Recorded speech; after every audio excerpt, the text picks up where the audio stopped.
Really hoping the microphones don't pick up the music and we get copyright strike. I didn't think about that. Okay, I think we are live, Stefano. Live again. This time not private. We are live, second time round, everyone. Live again, live again, live again. I will keep refreshing this application until I see us live for sure. Okay, how does yours work faster than mine? I'm upset. All right, let's do this. For real this time.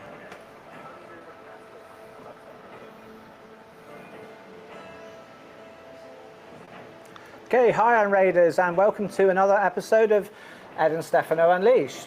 So normally we film half of the show in Alabama and half in the United Kingdom, but today we're going to film the whole of it in Alabama. Yes. So here I am, live with Stefano. Like he's live, I can actually touch him. And here we are. So really nice to see you again. It's been 2 years since we were last together. 2 years. The last time we were together, we did an episode in a pub in Bristol, the UK. And today, where are we today, Stefano? Today we are in a meadery, Ravenwood Meadery specifically here in Huntsville, Alabama. They've let us use this space to do our live stream, obviously. And Ed and I will be drinking some mead while we are live as well. Ed is drinking Blood of Our Enemies, and I actually forgot the name of mine, but it's like some honey bee thing, I don't know, with wildflowers locally. All this is locally sourced, and we've actually already had a sip of this, so it's really delicious. But nonetheless, Skol, I think is how you say it. Mm-hmm.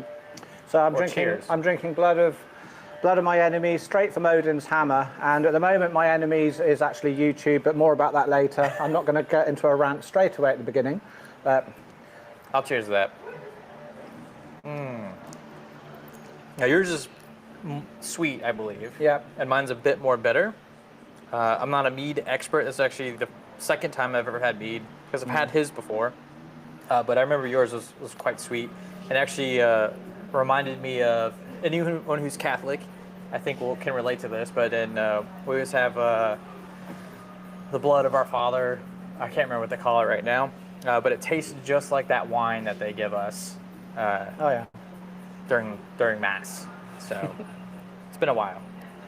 So whereabouts are we? What city are we in, Stefano? So we are in Huntsville, Alabama. Huntsville has an incredible history of where it's come from.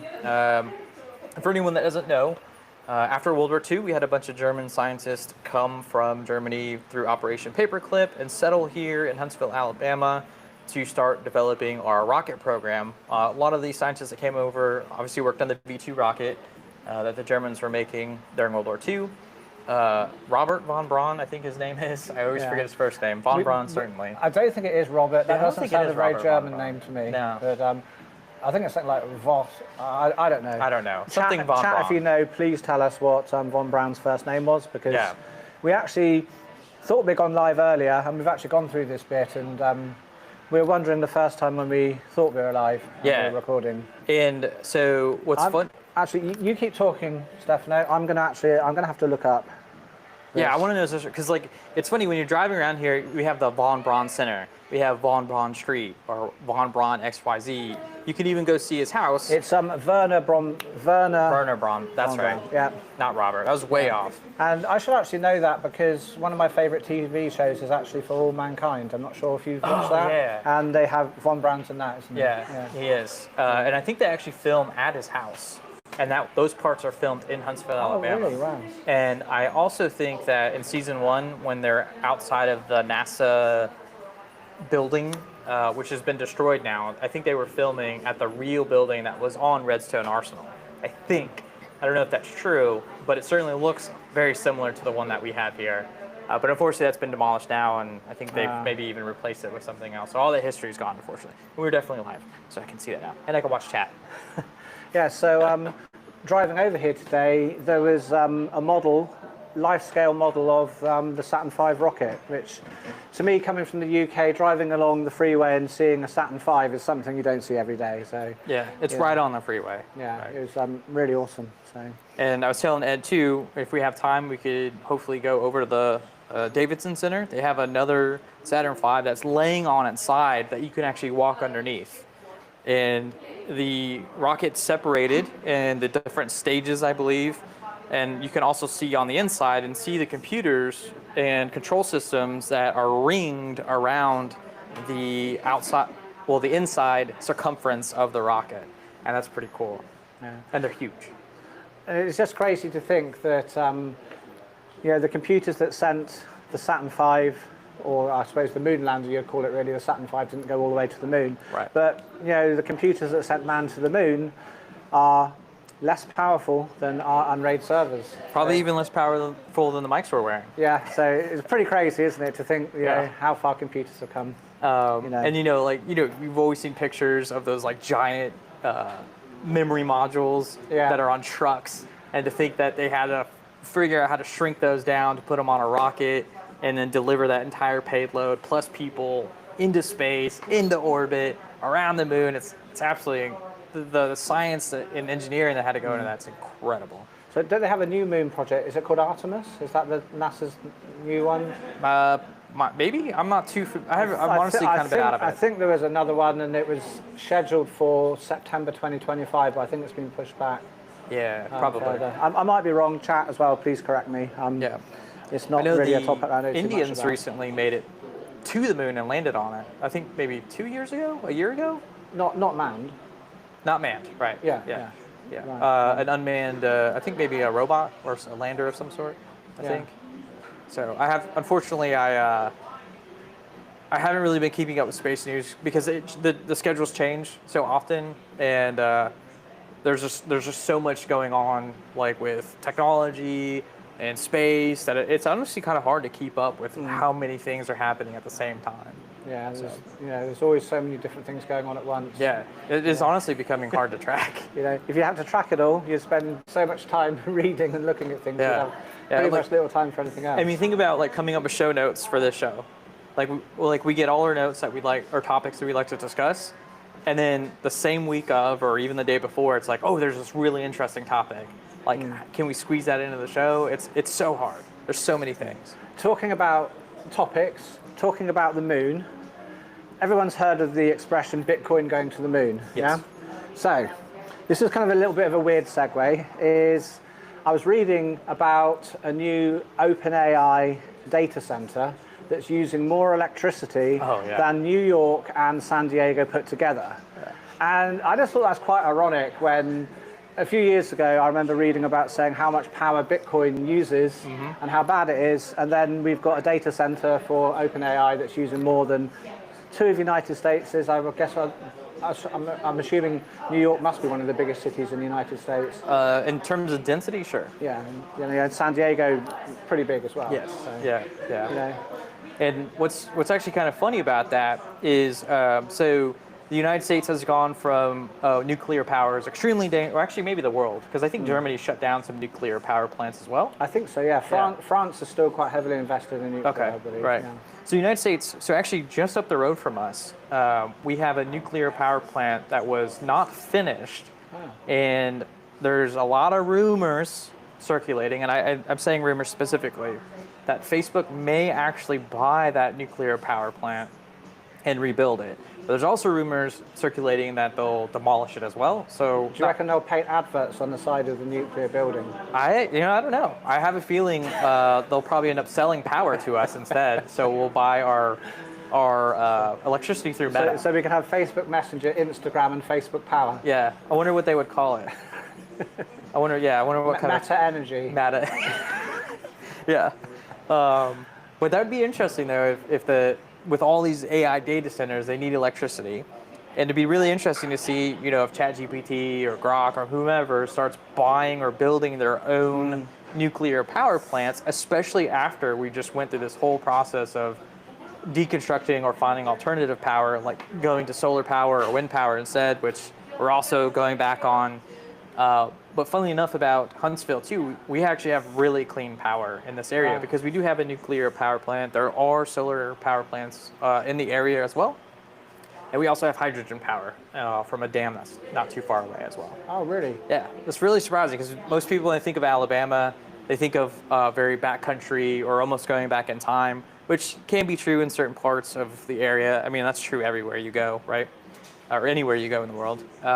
So when you're here, the city itself, you're running on clean power. It almost feels like you're just anywhere else in the United States. I would say anyway. Yeah. So these data centers, the OpenAI, think of all the GPUs they're powering. It could even power your gaming for Escape from Tarkov on your. I don't know. 4090, It would probably take a whole rack of systems to power that because it actually does require a lot of it needs a lot of CPU. power for Stefano to play it because he's so good at the game. To keep up with how good he is, it needs a lot of electricity. So I've actually been playing this game called Age of Darkness way more. I probably put 100 hours in it in the last month. Is that the Doom game? No. Age of Darkness it's kind of like a tower defense game. Oh, okay. It's like Age of Empires meets tower defense meets like RTS. I don't know. Have you heard of the video game We Are Millions? We Are Billions? Yeah. So it's basically like that, but more medieval, I guess. Right. So it's very fun. Yeah. I was getting confused with the Doom because I know they've released a new Doom game that's medieval. I haven't tried it myself. I don't know the name. I haven't tried that one either. Is it Age of Darkness? Yeah, I think so. Yeah. Wow. Maybe I'm wrong then. I don't know the name of the game. It's great. Whatever it is. Yeah. So anyway, Unraiders, we've recently had a new release in Unraid. RC1 is out, 7.2 RC1. It just seems to me, just like yesterday, we were transitioning from Unraid 6 to Unraid 7. Like time is just like, rolling forward, loads of new features coming out. So we've got, RC1. So, anyone who's running any of the betas, upgrade to RC1 straight away is my advice. And, Right. Anyone who's running, wants to stay on the stable, I would say stay on the stable. Definitely, yeah. At the And moment, before you but upgrade to anyone on RC, beta- sorry, go ahead. Please. Before you upgrade to RC1, do update all your plugins and things like that first. There have been issues with the betas that were present. I'm not 100% sure if they've been fixed for the release candidate, but nonetheless, you should always update your plugins before updating to the newest release of Unraid, whether it be beta, a release candidate, or even the That's really good advice, Stefano, to upgrade the plugins. If you're running Unraid Connect in the plugin, upgrade Unraid Connect before you go to the RC. So and also if you're using NVIDIA, that's another important one. Yeah. So we have someone in chat. Oh, this is preview the Uncast Christmas special. I don't know how to say your name. Alchemist. I think it looks a bit Christmassy, doesn't it? It kind of does. Yeah. So we're at Ravenwood Meadery, and the kind of theme they have going on is like, I'll say Viking, but like kind of Viking culture. So, you can pay tribute to be remembered or whatever. I'm not too familiar with Viking culture, but that's what's behind us. Yeah. And of course, Ed and I are drinking mead as well. Yeah. In fact, we're not really in Huntsville, Alabama. We're in Asgard. Yes. So. We made it to Asgard. Yeah. Wait, when did I die? How did I die? No, that's Valhalla. Yeah, Valhalla. You're right. Asgard somewhere else. Yeah, you're right. I'm not sure. The tree of the world. The world tree. Yeah, so anyway, like I was saying, we're on Unraid 7.2 RC1. Some great features there. One of my favorites, we spoke about it a little bit before, is that we can now slot in ext4 and NTFS drives, so, pretty awesome. So anyone who's got a bunch of, old NTFS drives, kind of creators who may have various drives with photographs and video on, and they're all kind of hanging around on various shelves, well, you can slot them all into your Unraid server, chuck in another disk, and parity protect them. So really nice feature, I think, there. Yeah, the parity protecting them is incredible. Yeah. I couldn't imagine how much development time went into figuring that out. Yeah. The parity thing alone it really blows my mind, just mathematically speaking. It's very clever, isn't it? It is. It is.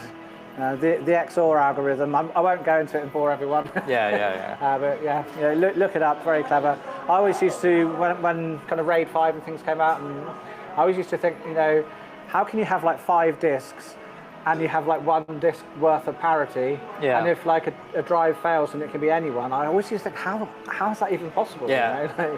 I think we've taken a lot of that stuff for granted, to be honest, because how good parity, or I guess resilient systems are, or RAIDs or Unraids, whatever you want to call it.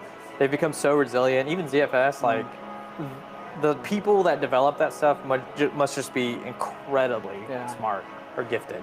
But I believe in Unraid, you know, for the first parity drive, we use the XOR algorithm. The second parity uses Reed-Solomon. And I believe that's the kind of algorithm that was used in like CDs and DVDs for the error correction. And that's where that algorithm comes from, I believe. Yeah. So, wow. That's both impressive, but also it's kind of scary because for me, I think of CDs as like this very old technology.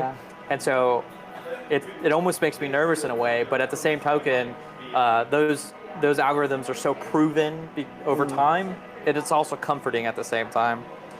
Alchemist says, Unraid parity is free mirrors for any old random drives we have. Yeah, another thing I think is really kind of interesting, kind of on the same kind of wavelength, I guess, as parity, is QR codes.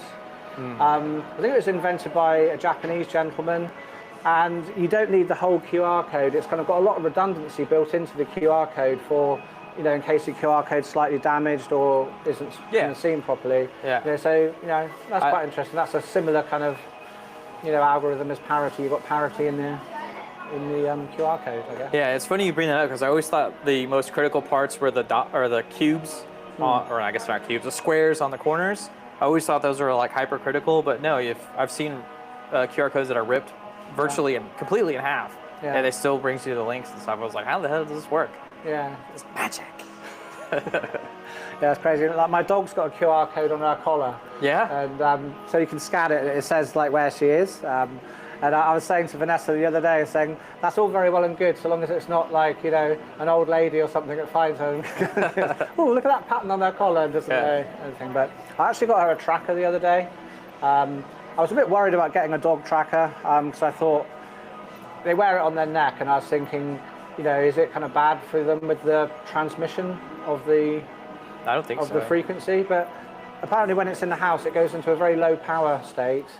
And it doesn't really transmit until it goes out of the geofence. So I was pretty, you know, when I heard that, I thought, oh, that's pretty confident. Yeah, those trackers are absolutely amazing. When we first moved to Huntsville, Alabama, actually, there 2 dogs showed up on our back porch, and they didn't have collars on. So we're like, how do we find the owners, or where do we bring them? So we brought them to, I almost said lost and found. We brought them to one of the local veterinarian places, or pet shops, whatever, and they were able to like scan them on their trackers and like, oh, the owner is so and so, and here's their phone number, and you know, they called them. I was like, hey, we found your dogs. You can come pick them up anytime here. So that kind of technology is amazing. Like, I've been in the United States since Tuesday of this week, and I rang my son and I said, make sure you take Shadow, which is the name of the dog, so make sure you take her for a walk. And I said, I know you have, and how far you've been, because I can see the walk you've done. I was saying, you know, you're not doing just a quick whip around the block so you can get back onto your game. I said, I will know. And actually, you know, Jodeci, if you're watching, you did a good job, mate. You took her nice long walks every day, so thank you very much. But yeah, I was meant to actually be here on Monday. Okay? Oh, yeah, okay. So I did have a bit of a drama getting here. What happened? I had a 22-hour delay in Amsterdam because I live in a city called Bristol, which is a small city in the United Kingdom. Which is beautiful, by the way. Yeah. And actually, when you came over there, I actually went and saw things I'd never seen in Bristol, because you can live in a city or in an area, you never do the tourist things because you live there. And it isn't until you have a friend come over and you go, oh, I'm going to show you these things. So it was like new for both of us. And, you know, just like this place. I've never been here before, but I knew you were coming, so I was like, I got to find something new and different. So anyway, so. Yeah, so. Amsterdam. Oh, Amsterdam, yeah. 22 hours delay there. Also, it was a bit sad. I've never flown business class in my life. And I thought, I had my tickets booked and I thought, I wonder how much it would be to upgrade to business class. So I was in Bristol and I thought I'd ask them. Yeah. And they said it's like $550 to upgrade. And I was thinking, American dollars? American or British pounds? UK dollars. Pounds. What is that, like euros? So I thought, oh, it's quite a lot. I thought, I'm going to do it. I've never done it before. I need to do it and try it. So I upgraded. Then I got onto the plane. and I knew I had an hour's wait in Amsterdam. So it was pretty tight schedule. I had to get off the plane, get to the other gate and go. Got onto the plane in Bristol and they said, oh, we're probably going to be waiting on the runway for about an hour and 20 minutes because there's a ground crew strike in Amsterdam. I thought, no, no. So, I looked at my phone and thought, what time will the next flight be? And there wasn't any until the next day. So I asked if I could get off the plane. I said, is it all right to get off the plane? I'll come back tomorrow. They said, no, you've got to go on the plane. You can't get off. It's kind of too late because the ground crew are on the wheel, kind of, engines waiting to go. So then because of that, I lost my business class upgrade. Oh, so you didn't fly business? So I didn't fly business class. They are going to give me the money back, but hopefully. But it was a little bit disappointing. But actually, when I landed, I was a little bit kind of pleased as well because I thought, well, I'm actually £550 better off. Yeah. And I've still got here. That's not too bad of a price because I think when I was coming to visit you, upgrading to business class was about $1,000 extra dollars, maybe $1,200. Well, when I was booking the ticket, it was about $1,000 return to fly over here. And I thought, how much is business class? And it was $5,000. Oh, okay, yeah. So, it's just like crazy. I thought, there's no way. But for $500, I would have. But then because it was like an upgrade, I thought, let's see. But yeah, so I would have done. Sadly, I wasn't able to do that. But the flight itself, I mean, I assume you had video, like you could watch movies and power. Did you watch your own Jellyfin server? I certainly did. Well, actually, I know I always go on about Jellyfin, but I do watch Envy quite a lot. What I'd done before I went there is I had downloaded one of my favourite TV shows that I ripped from my DVDs onto my Unraid server, and I downloaded what I thought was the whole of the season. Yeah. You just kind of go onto the tablet, you click download all, and I looked at it so just before I went, thought, okay, that's all gone. And I got to, I think it was episode 3, and then I was getting really into it. I think there was about 7 or 8 episodes for me to watch, which is pretty much the whole of the flight. So I thought, that's cool. I got to episode 3, it was really exciting. I was thinking, this is really great. And then I saw the next episode was episode 5. I thought, oh my God. No! I thought, what do I do? Do I skip it? And kind of like just miss that out and never watch that episode? Right. Or do I kind of like pause it and not continue? I thought, hang on, I actually live in the future, don't I? Because they had free Wi-Fi on the plane, but they said, you're not allowed to stream video, not allowed to do this, that, and the other. So I thought, I'm going to connect to my Unraid server over Tailscale. So I connected to the Unraid server over Tailscale, told it to transcode it down to a really small size on the server, got it down to about 300 megs, sent it across, and then watched the episode and continued. So I'd never know. They never knew. So all over Tailscale, from 40,000 feet in the air. Over the Atlantic Ocean, or the pond. Over the Atlantic Ocean, logged into my Unraid server, getting the server to transcode it down to a reasonable size to send across to me, just so I could watch the missing episode. And I thought, I almost live in Star Trek. It's so cool. Almost. That's wild. All the more reason to have your own private cloud. Yeah. So couldn't have done that with Netflix. They would have just not had that. They would block it for sure. Yeah. And then, so the flight was okay itself? All the way here? The flight was okay, except I'm one of those strange people that's a vegetarian, and they'd messed up my meal, so I had no food except a kind of waffle thing that I ate over there. So other than that, the flight was pretty cool. Was it soft or was it hard? Hard with kind of like a kind of jam thing. It was like... Oh, okay, yeah. And so, I know what you're talking. I don't know the name of it, but I know what you're talking about. Yeah. But yeah, then I got over here. It was pretty good, and then I hired a car. And for me in the UK, our roads are pretty small, and our cars are quite small, And then they said I booked an SUV, but it was quite a small SUV, a Toyota RAV4. We have them in the UK. Yeah. I thought, that's okay. Excellent vehicles. And because I was a day late, they had to rebook me. Okay. So the girl on the desk says, are you all right driving an SUV? And I thought, well, yeah, I booked an SUV. Of course I am. I said, yeah, I might be from England, but I can manage an SUV. And she goes, oh, okay. And she goes, it's like on F24 or something. So I walk there, and there's something that looks like a tank there. I was like, oh, I wonder if I can actually drive this. You got it's a got bus. this big kind of grill here. And I was thinking, wow, that does look like the front of a truck. Like, you know, if you get hit by that, you know, there's no coming back from that. Instantly dead. You know, be in Valhalla with Stefano straight away. Yes. But yeah, so got into that, and it's actually remarkably easy to drive. It was GMC Yukon or something. Oh yeah, a Yukon Denali. Really nice car. The top end. They treat this man like a king. They knew when you arrived they were going to give you something special.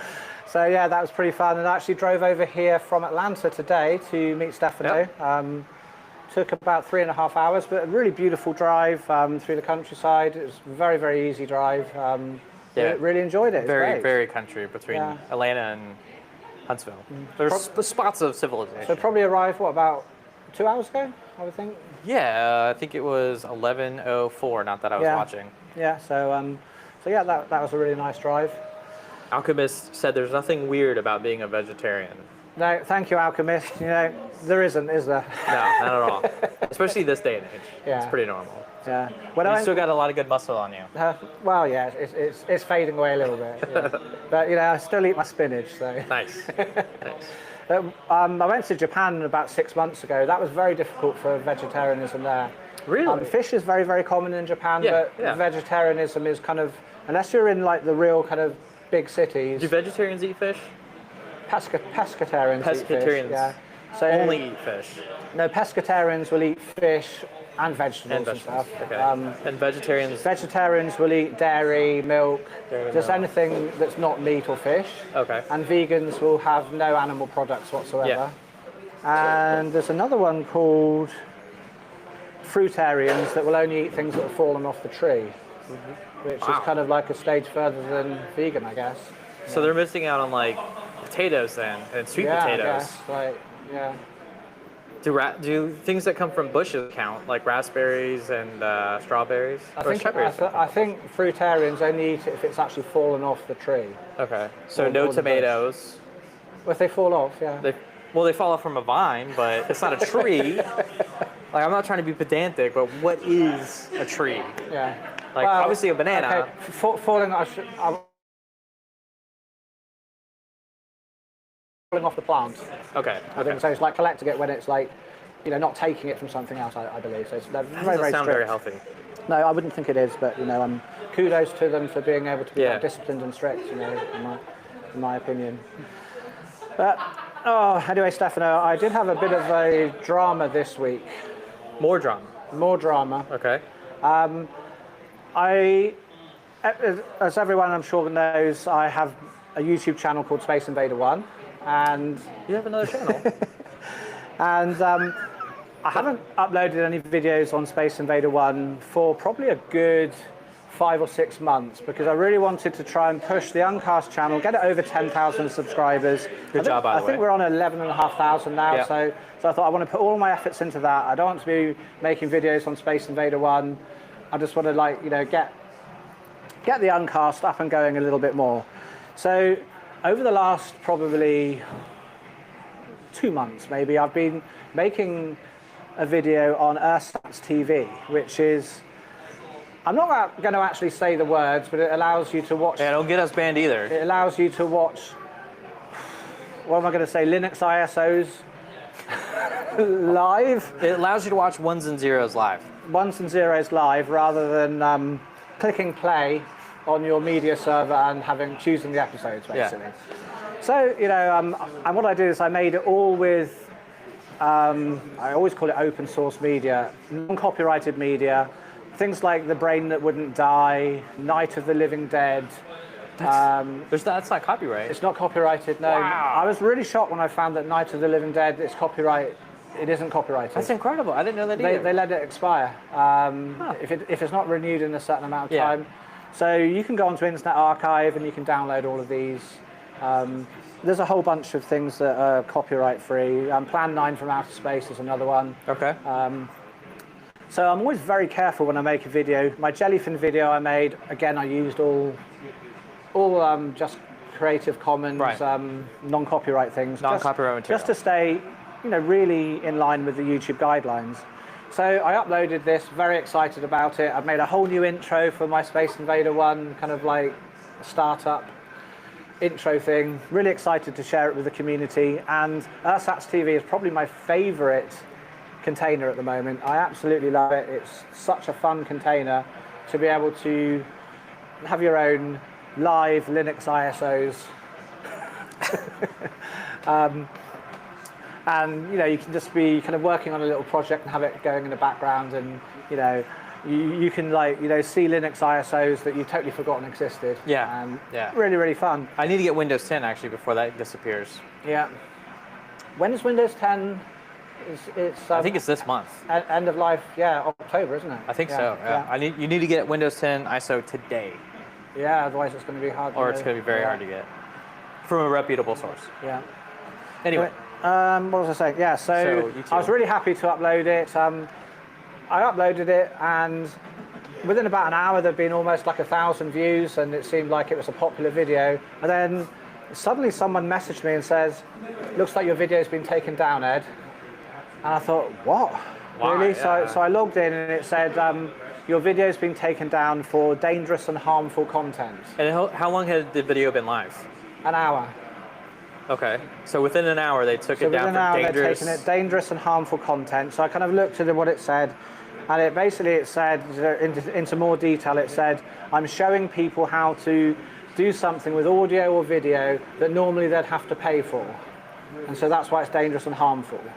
So basically anything that, really it was just affecting, I don't know, dangerous to the bottom lines of companies that sell subscription services, I guess, but nothing more than that. So number must go up. So I appealed, and within 5 minutes, within an hour, my appeal was rejected, and the video was half an hour long. So no one ever looked at it. They just kind of probably got Gemini to look at it again and said, "So Gemini, is this bad?" And Gemini probably said, "Yeah." Yeah. But yeah, I was really quite upset about that, to be honest.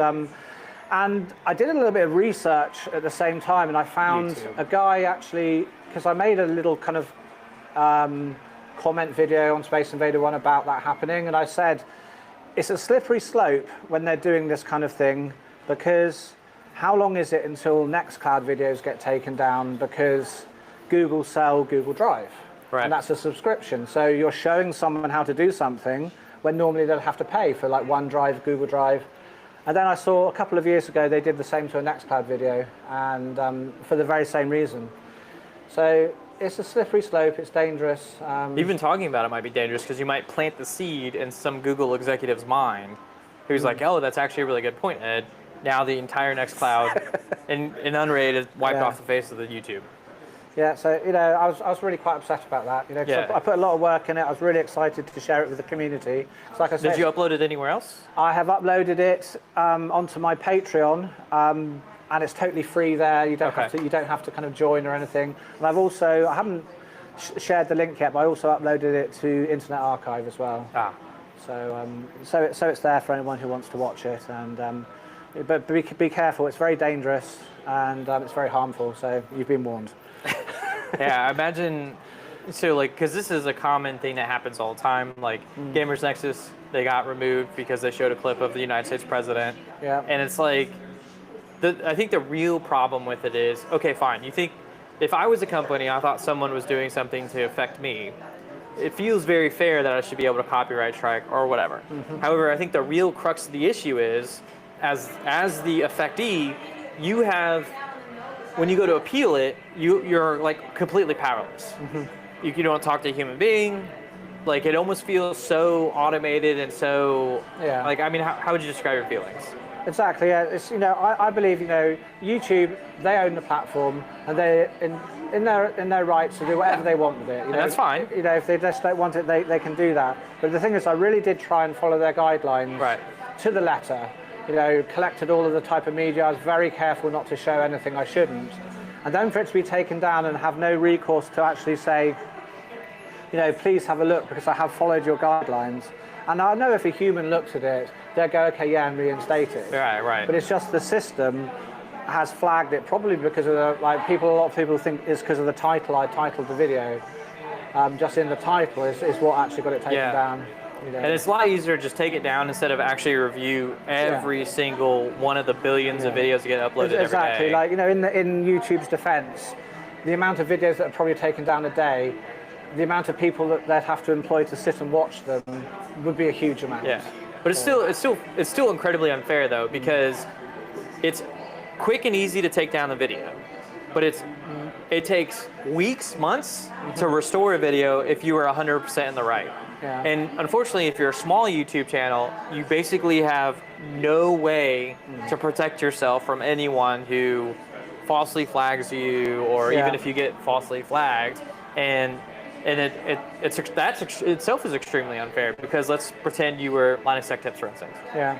They would probably get somebody within a few hours to help remediate this situation. But remember when Linus Tech Tips had the video down about how to block ads, I think it was, wasn't it? I do remember that. Know, right, he had his taken down. And Jeff Gerling, he had an OpenLX on Raspberry Pi video taken down, and a Jellyfin video taken down. And on the flip side of that, so those are bigger channels. They've had their content removed, but my anti-block or anti-ad videos are still on YouTube. They have been for years. I think you still have some as well. YouTube are listening. Stefano, Gemini is listening. Oh, the stream went down. I shouldn't have said anything. I'll never be good at these things. But no, too honest, Ed. Too honest. I think I'm feeling it. This is 12%. I'm starting to feel it. It's getting hot. No, it's very frustrating. But you know what? What's frustrating about it as well is I received like a strike on my account. They said it's a warning because it's my first time. Yeah. But if I do it again, then I'm not going to be allowed to upload for X amount of time and this kind of thing. Yeah. And it said it's very scary. And it says if I want to have the warning taken off my account, I can go and do some kind of re-education thing where I'll have to watch something. You have to go to re-education camp? I'm just not going to do that, because one, by doing that, you're kind of admitting you were wrong. Exactly. And I'm sorry, YouTube. I'm not going to go be re-educated being told just a load of, I don't know what it would be. But, I don't know either. DC Duke says that not about right or wrong anymore. It's just plain bullying. What do you think about that? Do you think that's bullying? You think you're being bullied maybe a little bit? Yeah, I just think it's corporate greed, really. Yeah. My opinion, like with a lot of, you know, kind of like going off on a little bit of a tangent here, and kind of like with my experience with the airline as well this week. When I was trying to rebook the flight, it was just very, very difficult. I had to book a hotel as well, and they put you up in a hotel for free. Right. But they said, oh, we've given away all of our vouchers. You have to book your own. And so I said, well, you know, so I brought up. They said use Expedia. So I brought it up and I showed the assistant. Said, here's the hotels near. I said, what's the limit of price I can use? And they just said it just has to be reasonable. And I said, well, what if it isn't reasonable? Well, we'll only reimburse you what is reasonable. So what is reasonable? So kind of that. And I just said to her, I said, it's really sad. I said, in my opinion, companies nowadays, they're so focused on their shareholders and the next quarter profit that they forget about, building a good name and lifelong customers. Yeah. So at the expense, just to get a little bit extra in this quarter, they're throwing away lifelong customers. That if they did good service, you would stay with them forever. But yeah, so Yeah, and so so like your rental car, you got upgraded from a crossover to a large SUV. Yeah. And you had to pay extra for that, right? Yeah. So, do you think they're going to reimburse you? I didn't mention that. So what happened with that is when I went to pick up the rental car and I was asked, can I drive an SUV? And I said yes. They didn't tell me that I was going to be charged extra for that. And when I looked at I got sent a receipt through and they charged another $490 on top. But I'm not sure, because I paid with Expedia, I'm not sure if they're going to be able to charge that on the card I paid the deposit with. I'm sure whatever the process is, it's all on you to figure it out. Yeah. And speaking of process, Pi bought us $10 worth of drinks. The next round's on him. Thank you so much, Pi. Awesome. Thank you very much. I better drink a bit more of this then. So. Yeah, I'm empty here. I don't even know how to get a refill. This is absolutely delicious. I really want what you have, but I think they've already sold out of that, so I might be out of luck. I'll tell you, this blood of YouTube is really tasty. Yeah, blood of YouTube. They're good. That's your blood you're drinking. You're like a vampire. So, hopefully, I'm sure the process will be annoying, but hopefully you end up getting your money back or reimbursed for the extra upgrade. Yeah, I'm sure I will. Like, I bought it on my credit, used my credit card, and they're very good at kind of fighting for those kind of things. Yeah, it is. So. Thankfully, credit card companies are. If they feel like the last bastion of companies that are on your side. Yeah. Which is weird because they're still banks. And banks are like the last people that are on the consumer side. Yeah. But I don't know if you've noticed this in the UK. I don't know if this is a thing in the UK. But in the United States, we have this issue now where a lot of companies are now, maybe not charging, but they're putting the burden of cost on the customer to pay the credit card fees. So every company has to pay a credit card fee of 3 to 7% or whatever it is.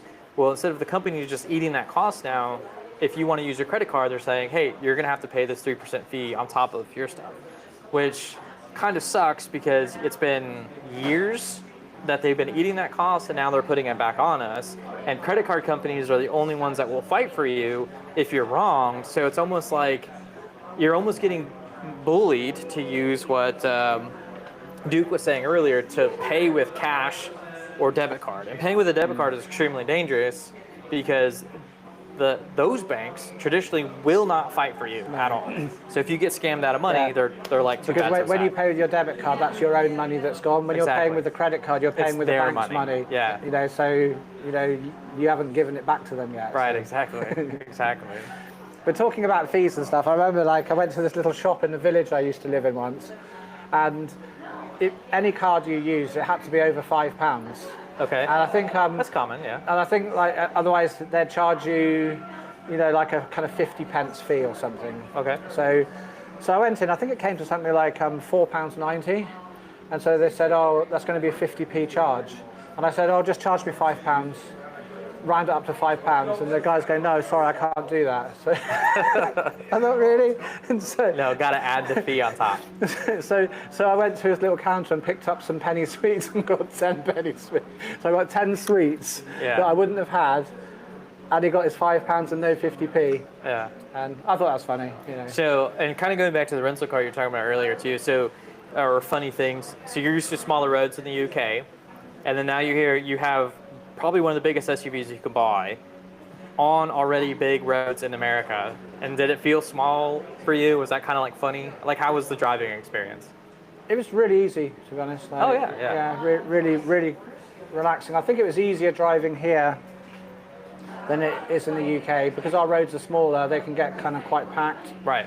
And but it was just a very easy drive. I don't know what it would be like in traffic and rush hour over here, but early on a Saturday morning, it was very, very easy.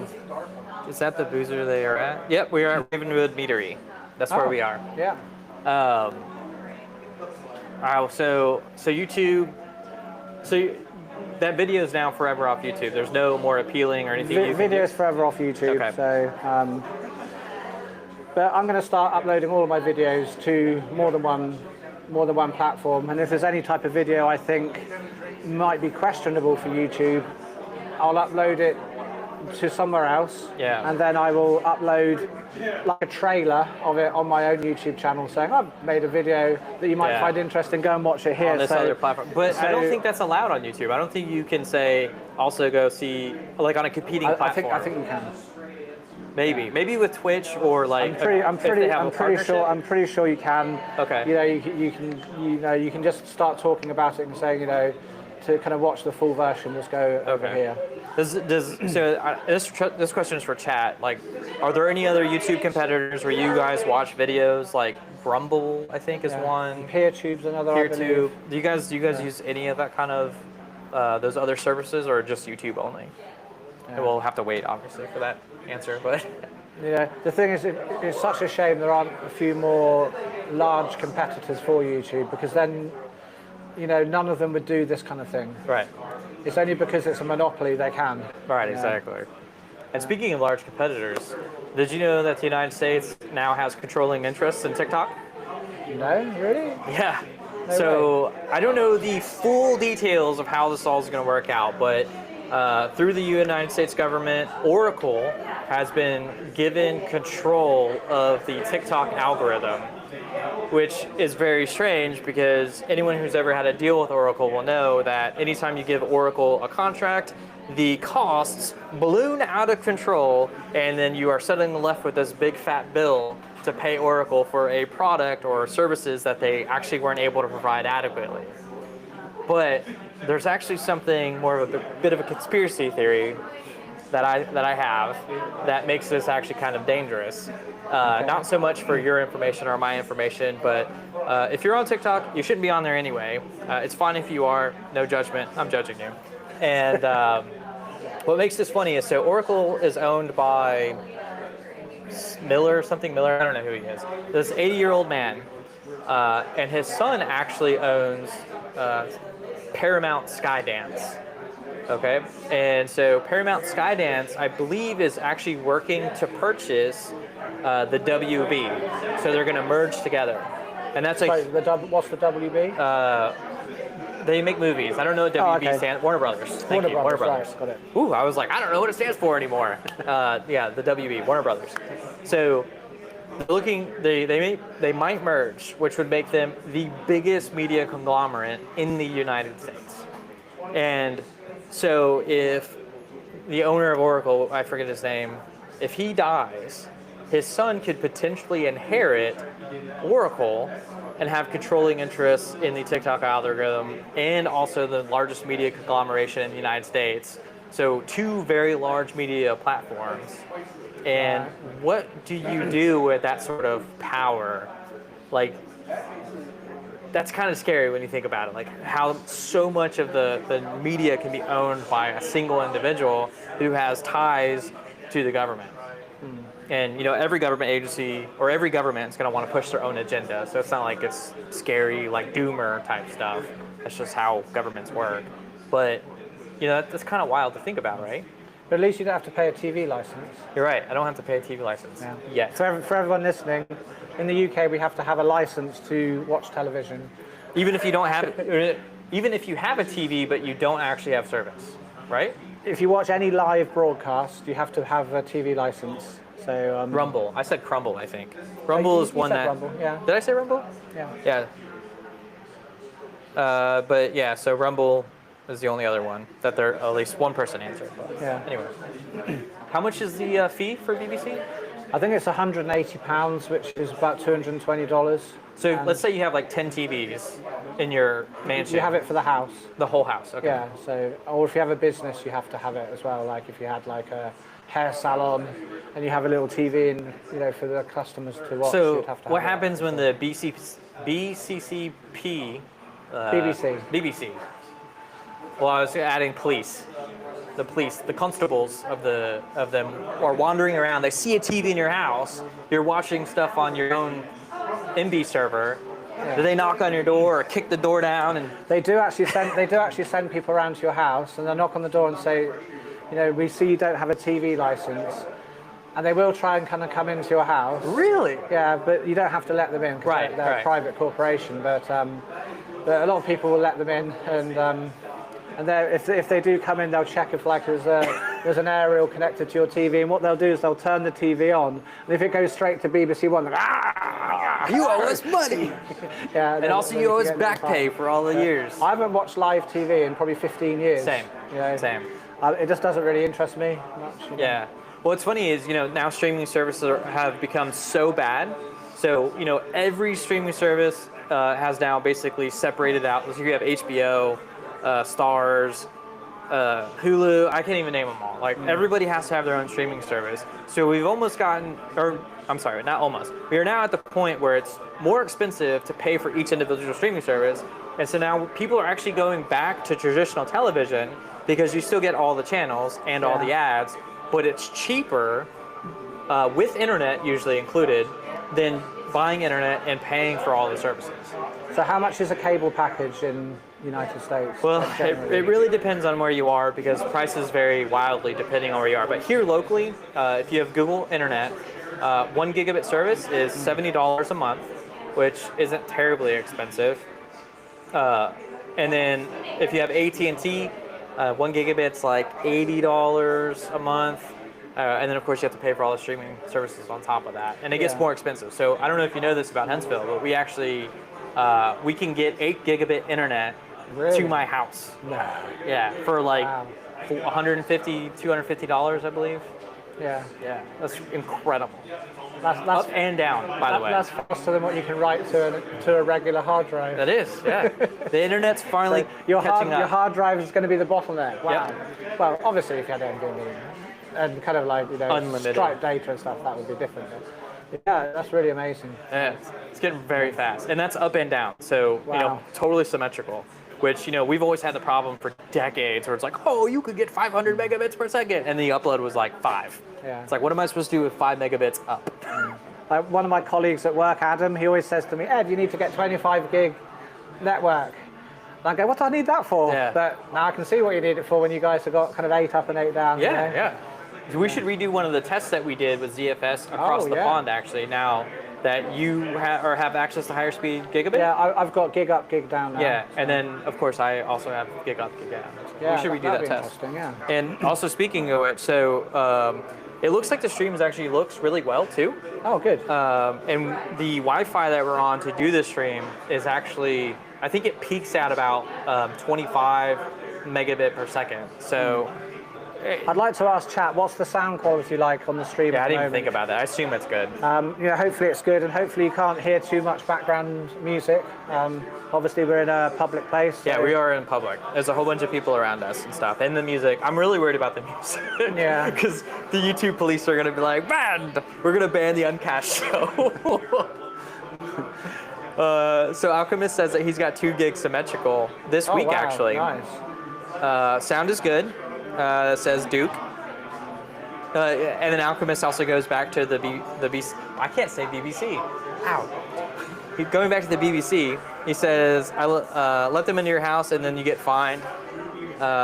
They will lie for their bonus. What is that? Yeah, What do you think that's that true. means? They Bonus? they're basically salesmen when they come round to your house. Really, Okay. they get a little bonus if they make you sign up. And sometimes they get people to kind of sign up when they don't need to. Yeah. They go, oh, do I need it for kind of Netflix? Do I need it for like? I've heard of people like ask because their son has an Xbox, and they kind of will go, yeah. But also what they'll do if they catch people, they will lie saying you're watching kind of live TV, and they kind of get you to sign a piece of paper to say they've come round, and then they'll retrospectively put something on the paperwork to say that you've agreed to it. That's Yeah. ridiculous. That's It's ridiculous. a pretty silly setup, but hopefully one day it will go away. Alchemist says that the sound is also good, so that's good. Great. He says aside from the music. And then Zombie Has Munchies also says sound quality is great. Like we can tell that you're in public, but we can hear you perfectly fine. So that's Awesome. Good. It's good. Yeah, so talking about Docker containers and things, making a switching gears. Okay. What are you running? Anything new on your server this month? Anything new? I don't think so. No. Then I'm going to ask you a different question. Okay. What is your favorite container currently? If you could only run one container. Only one. Only one. And you're not allowed to choose a media. There's no Oh, okay. Yeah, so you can't just go, no, that's an easy answer. So not including media containers, if you could only have one thing, what would you run? Okay, so if I could only have one, and I don't have this container, but if I could only have one, it would have to be Pterodactyl, because I'd rather host my own game servers. Oh, nice. And I think Pterodactyl allows you to host different game servers. Yeah. Oh, that's really interesting, yeah. Yeah. Personally, myself, it would be Vault Warden. Vault Warden, okay. Which is Bitwarden, basically. Yeah. Self-hosted, yeah. And it's actually our app of the month this month in October. So, You got me. I didn't know that. I totally walked into that. Video trap. on Uncast soon coming, and I'll also be showing you how to link it using Tailscale, so it's totally not exposed on the internet at all. You do need to still have a domain name, But what you do is you get your domain name and you make an A record to the Tailscale IP, and then you install Tailscale into your reverse proxy.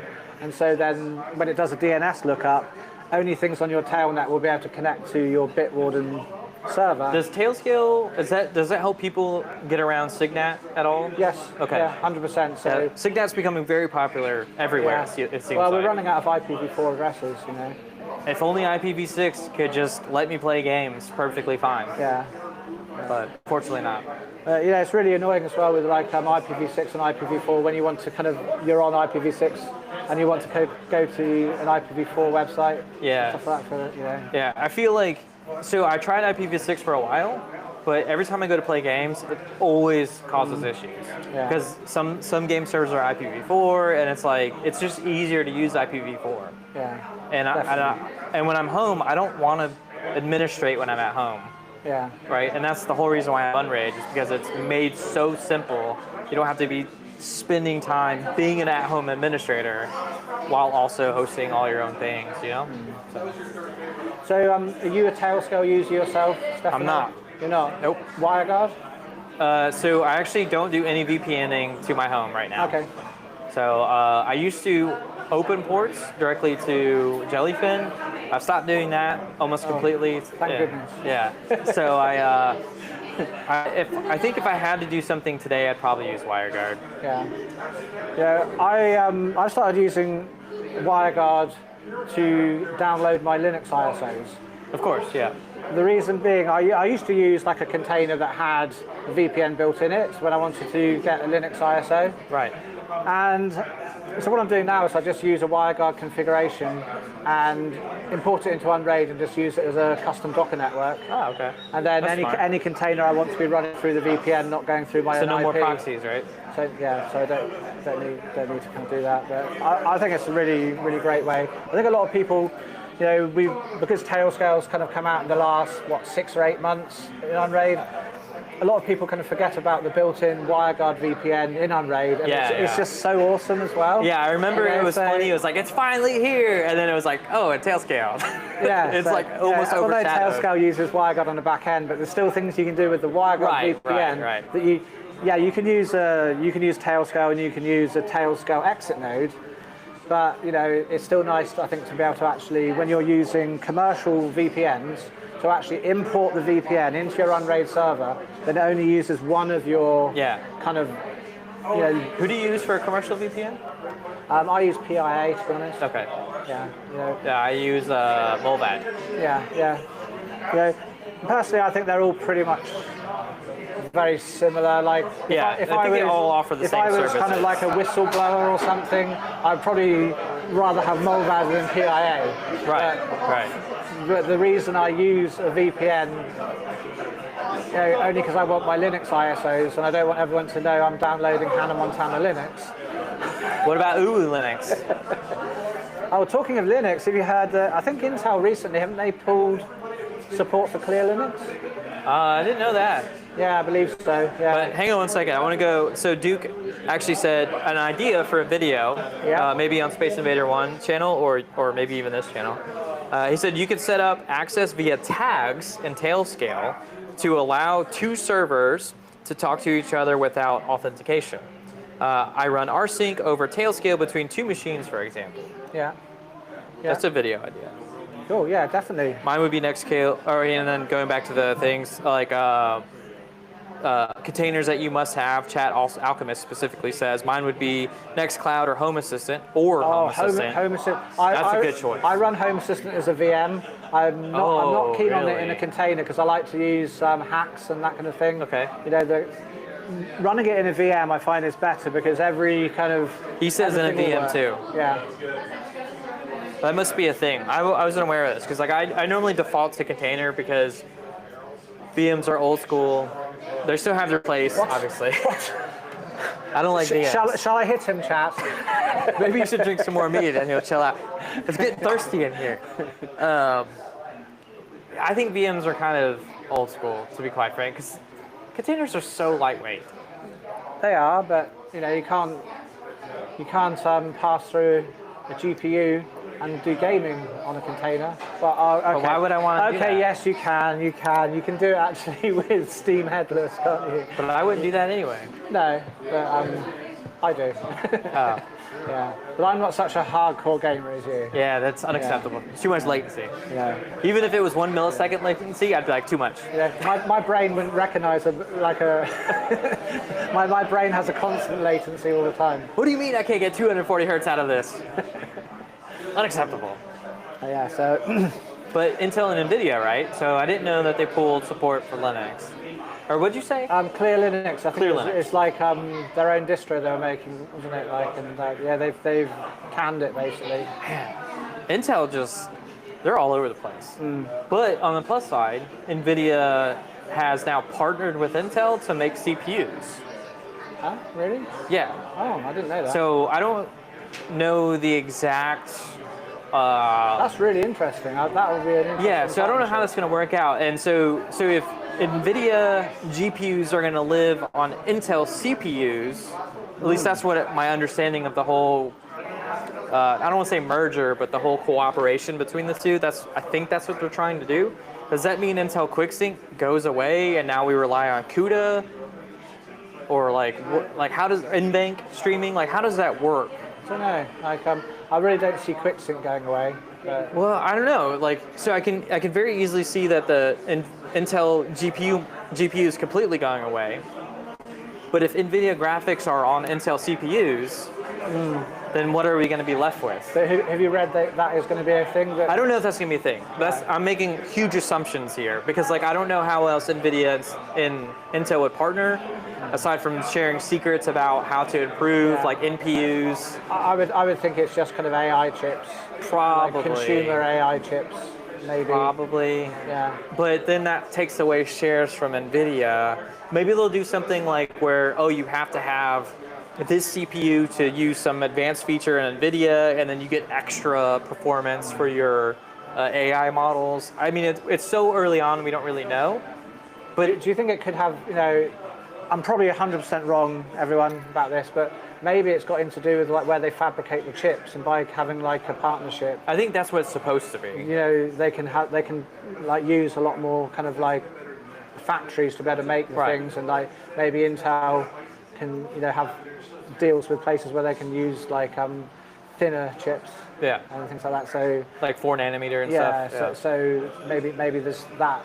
But hear me out. What if Intel actually did sell CPUs with NVIDIA graphics on them?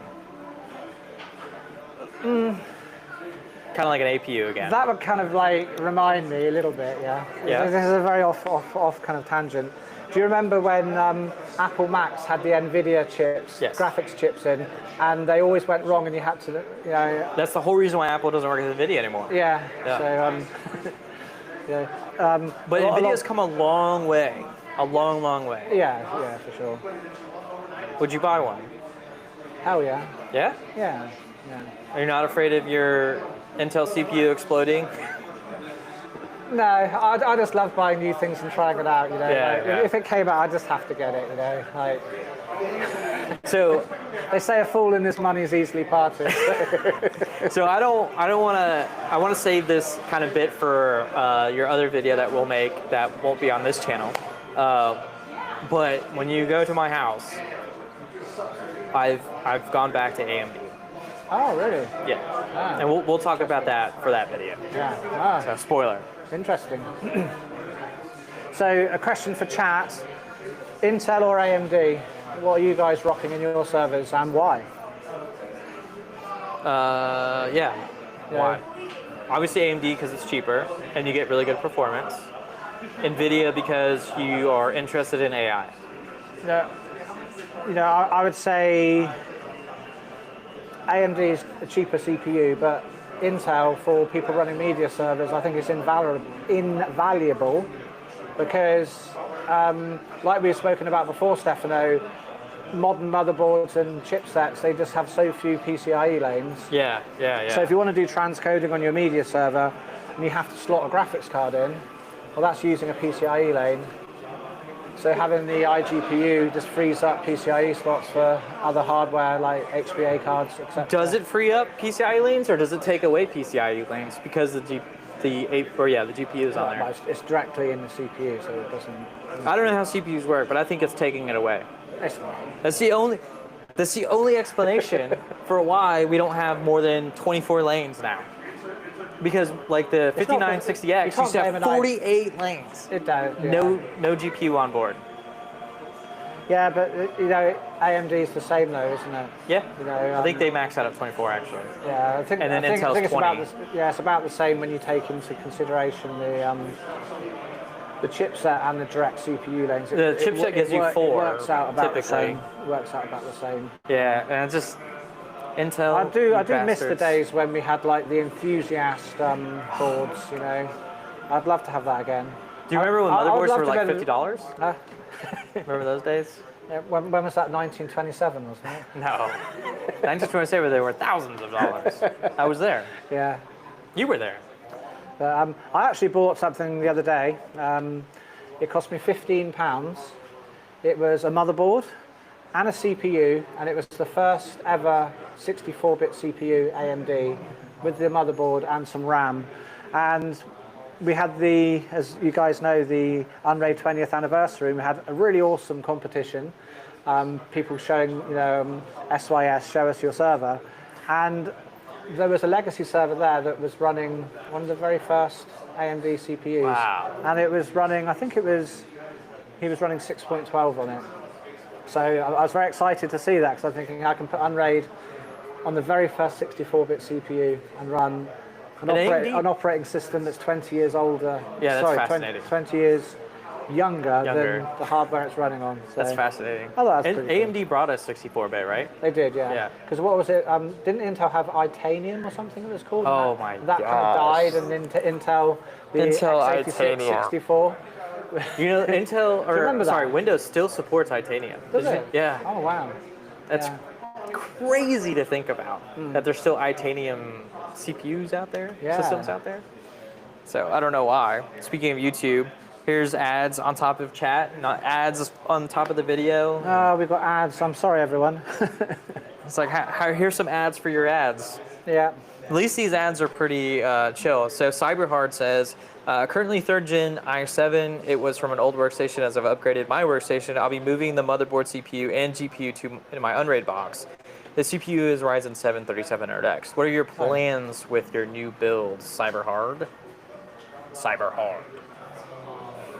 That's a cool name. Yeah. You don't just cyber, you Cyberhard. Yeah.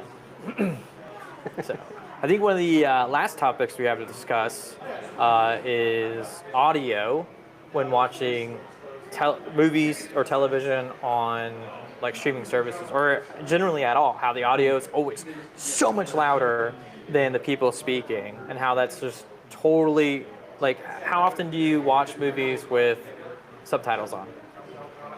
Quite often, to be honest, yeah. I think that's pretty much a normal trend these days, especially with younger generations, because even at home with these incredible sound bars and incredible sound systems, the music and explosions and all that stuff is still, it's getting worse. It's Whatever is it's happening really is getting difficult worse. to hear the actual vocals coming through. Like, Vanessa and I were often watching something, and Vanessa goes, "Can you turn it up? I can't hear it." Yeah. And so I'll be fiddling around with the sound settings on the amp, trying to find like a setting that kind of makes it, coming from like all the What speakers. do you, at home, do you have like a streaming box? Or do you use a TV? I use an NVIDIA Shield. Okay, does NVIDIA Shield have the option to reduce loud noises? It's got some kind of feature for watching things late night or something, where it's meant to kind of stop the kind of like maybe bass? Yeah, so it's kind of a bit more friendly for the neighbors. Okay, so I don't use that. On Apple 4K TV, we have reduced loud noises.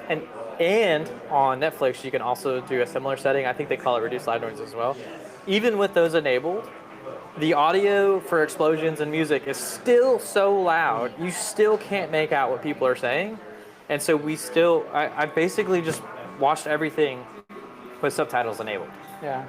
However, there's this new TV, or maybe it's a movie, The Karate Kid, Legends. Yeah, good movie. I enjoyed that. Yeah, it was pretty good. Did you notice that the music was actually more in the background versus the voices? I didn't know. No.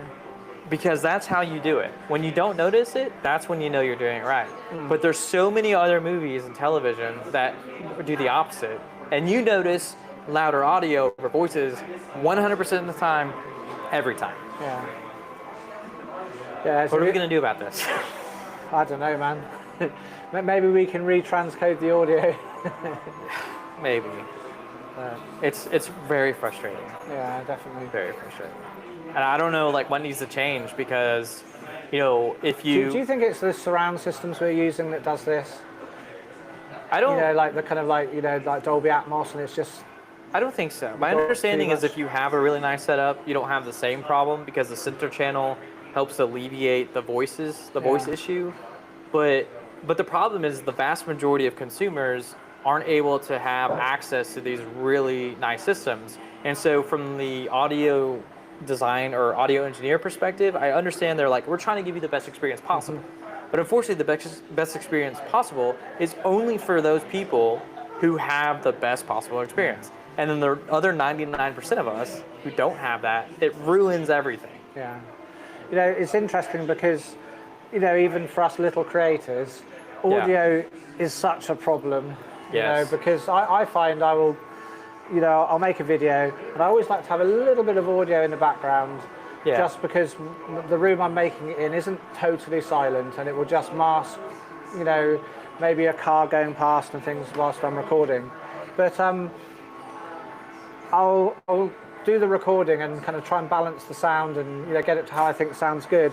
But then you can listen to it on something else, and the music will sound too loud. Yeah. And I listen to it like with headphones, it sounds perfect. Exactly. I'll listen to it on my kind of like speakers It's in a my constant computer. battle. It sounds perfect. I'll listen to it on the phone, and the music sounds really loud. I'm thinking like. And then what really makes it especially bad is you have audiophiles who then watch your videos, who hear all of the bad stuff, and so they're screaming at you for bad audio. But then if you have non-audiophile equipment, it sounds fine. Yeah. And it's hard to like mesh with both of those. Definitely. But I did want to say, so Alchemist says, I never use subtitles. I've even learned Hutsy, so I could understand Jabba the Hutt. Awesome, man. Love it. That's cute. Running a few VMs for AI, WoW server. I'll tell you a funny story. Yeah, it's, the ads! I can't read the comments. Go ahead. a lot. My wife is from USA, and she's lived in the UK Soundbars are a scam. for many, many years. I have a soundbar. And every time we watch something on TV and it's Scottish, she has to have subtitles because she can't understand the English in a Scottish accent. Yeah, that's kind of strange. I think it's a pretty common. Do you find Scottish hard to understand when you hear it as an American? Not always. It depends because there are some other Scottish dialects that are much harder to understand. English dialects, I mean. Well, you said Scottish. Yeah, but Scottish accent. Yeah. But there aren't different Scottish accents, I don't think. Dialects. Dialect. Okay. There should be. Yeah. Because you have Gaelic, or is that Irish? That's Irish, I think. Ooh, I'm gonna get beat up on the way out of here for mixing those two up. I'm sorry for my ignorance. I'm American. Forgive me. I take that back. Worry, we'll send them to Valhalla. No, I don't really have that problem with Scottish. I would say it depends because I feel like there are, at least to my ears, my untrained ears, I feel like there are differences in some of the things that Scottish people say that makes it more difficult. Yeah. But generally, no. But I think I have an unfair advantage because I have exposure to like Spanish, Italian. Right. I've taken French, I've taken Latin, and obviously I know people from the UK. I've spoken a little bit of Bulgarian, Oh, really? a little bit of Serbian. Those languages are very similar. So my ear's a little bit more trained than I think a lot of American ears. Yeah. So I'm picking up on those nuances. Oh, I didn't know you were kind of multilingual. That's pretty Well, I'm not awesome. multilingual. I like not at all. Like I've been exposed to a lot of different languages, so like I can pick up on some words, like dobro jutro, right? That's good night, I believe, in Serbian, which I think is also the same in Bulgarian. Right. And then dobro dan, I think is good morning. and that's really similar to Russians, where they, das prodanya, or whatever, was goodbye. That means goodbye. Yeah. So like I can pick up on that stuff, but I'm not multilingual by any stretch. I just want to throw that out there. You could have pretended, Stefano. Yeah, my German's better than my English, but don't test me because I don't want to embarrass you. Sprechen Sie Deutsch? Sprechen Sie Deutsch? Nah. I threw in some Russian for you. Don't test me. I don't want to embarrass you. Okay. So, but yeah, is there any other topics you wanted to cover? No, I think we've spoken about pretty much everything we had on our show notes today. Yeah. So I think it's time to kind of wrap up, everyone. I gotta get some more mead. Yeah, we need some more mead. I've got the rest of mine, so I'm going to say cheers to everyone watching. Thank you very much for tuning in, everyone. It's always great to have you here. Really hope you enjoyed the show, the live show over in Alabama. Huntsville, Alabama. Huntsville, Alabama. And let's give a shout out to Ravenwood Media. Yeah, Ravenwood Meadery. I've been drinking. It's 12%. I can't help it. I haven't had anything to eat yet. You can't see what I'm playing with off camera, I don't think. It's a cup. That's the point. Ravenwood Meadery, thank you so much for letting us use your facility and have some of your delicious mead. And hopefully we can maybe do this again one time in the future. Yeah, be great. Sounds good to me. So again, thank you very much for watching, everyone. Enjoy RC1 for those of you who are using it. And the brave ones. If you're upgrading from beta, remember, upgrade the Connect plugin first. And we'll catch you next time. And don't forget to like and subscribe if you like content like this. Bye, everyone.